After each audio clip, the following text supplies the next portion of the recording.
Welcome to new TV Telugu. ఇప్పుడు Telangana top 10 చూద్దాం. Jagtial rural మండలం హనుమాజీపేటలో హనుమాన్ స్వాములు ఘనంగా హనుమాన్ పల్లకి సేవను నిర్వహించారు. ఈ సందర్భంగా గ్రామంలోని పురవీధుల గుండా ఆంజనేయ స్వామి ప్రతిమను పల్లకిలో ఊరేగించారు. స్వాములు హనుమాన్ గీతాలు ఆలపిస్తూ తమ భక్తిని చాటుకున్నారు. ఈ కార్యక్రమంలో హనుమాన్ స్వాములతో పాటు గ్రామస్తులు పాల్గొన్నారు.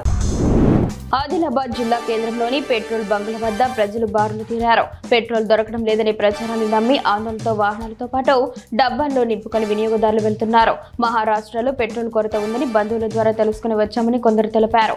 అయితే జిల్లాలో ఇంధన కొరత లేదని అసత్య ప్రచారాలు నమ్మవద్దని అధికారులు సూచిస్తున్నారు. నాగర్ కర్నూలు జిల్లా అచ్చంపేట మున్సిపాలిటీ కార్డులు 2026-27 సంవత్సరానికి సంబంధించిన అధికారిక టెండర్ల ప్రక్రియ జరిగింది. మొత్తం 20 మంది కౌన్సిలర్లో 10 మంది మహిళలు ఉన్నప్పటికీ కేవలం ఒక్క మహిళా కౌన్సిలర్ మాత్రమే హాజరయ్యారు. మిగిలిన మహిళా ప్రతినిధుల స్థానంలో వారి భర్తలు హాజరు కావడం చర్చనీయాంశమైంది. ఈ కార్యక్రమంలో municipal chairman Srinivas, commissioner Murali పాల్గొన్నారు. ఈ సంఘటన స్థానికంగా ఆసక్తిని రేకెత్తించింది.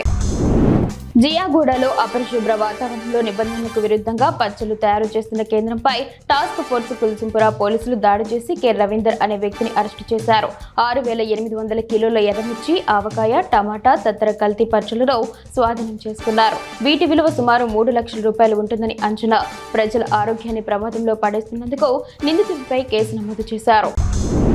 మెదక్ జిల్లాలో పెట్రోల్, డీజిల్ కొరతపై వస్తున్న వదంతులను అధికారులు నిరాధారమని స్పష్టం చేశారు. జిల్లాలో 87 పెట్రోల్ బంకులకు సక్రమంగా పనిచేస్తున్నాయని, ఇంధన సరఫరాలో ఎలాంటి అంతరం లేదని, అవసరానికి సరిపడా నిల్వలు ఉన్నాయని తెలిపారు. ప్రజలు ఆందోళన చెందకుండా వదంతులను నమ్మవద్దని అధికారులు సూచించారు. ఖమ్మం వ్యవసాయ మార్కెట్లో మిర్చి, పత్తి ధరలు పెరిగాయి. క్వింటా ఏసీ మిర్చి ధర 19,200 రూపాయలు, నాన్ ఏసీ మిర్చి ధర 19,200 రూపాయలు, పత్తి ధర 7,600 రూపాయలుగా నమోదైంది. నిన్నటితో పోల్చితే ఏసీ మిర్చి ధర 200 రూపాయలు, నాన్ ఏసీ మిర్చి ధర 200 రూపాయలు, పత్తి ధర 75 రూపాయలు పెరిగినట్లు వ్యాపారులు తెలిపారు. మార్కెట్ కమిటీ సభ్యులు ఈ వివరాలను వెల్లడించారు. భద్రాచల రామయ్య కళ్యాణ బ్రహ్మోత్సవాలు కన్నుల పండుగ సాగుతున్నాయి. వేడుకల్లో భాగంగా సన్నిధిలో అర్చకులు శాస్త్రోక్తంగా అగ్ని ప్రతిష్ఠ కార్యక్రమం నిర్వహించారు.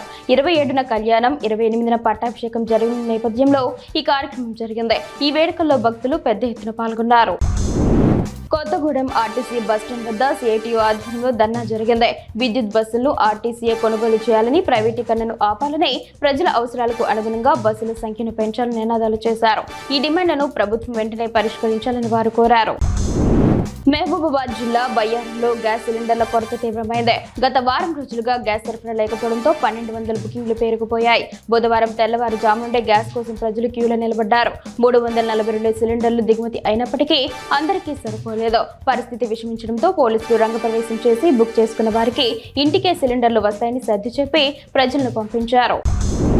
వరంగల్ జిల్లా నర్సింపేట పట్టణ శివార్లోని మెడికల్ కాలేజ్ సమీపంలో గల డంపింగ్ యార్డ్ను municipal chairperson Pendem Srilakshmi Ramanand municipal కౌన్సిలర్తో కలిసి సందర్శించారు. ప్రధాన రహదారి మీదకు వచ్చిన చెత్త చెదారాన్ని జేసీబీ సహాయంతో తొలగింపచేశారు.